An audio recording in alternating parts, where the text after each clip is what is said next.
മിശിഹാനാഥ കൈക്കൊള്ളണമേ നോമ്പും പ്രാർത്ഥനയും.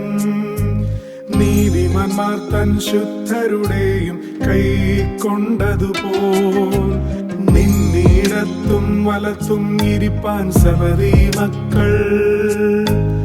ആരാഞ്ഞവർ പറുദീസിൻ ഭാഗ്യങ്ങൾ നേടാ.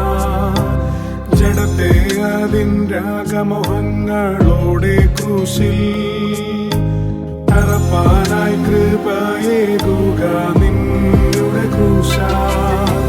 പാപോല്ലാസമാകും പഴയോരാട ഉരിഞ്ഞ് പുതിയോരാടയാം തേജസ്സിൻ വസ്ത്രം ധരിപ്പാൻ. ഉത്തരമരുൾക അരുൾക ദേവ അനുഗ്രഹിക്ക. മർത്യചിത്തം അനുതാപേ നിവരും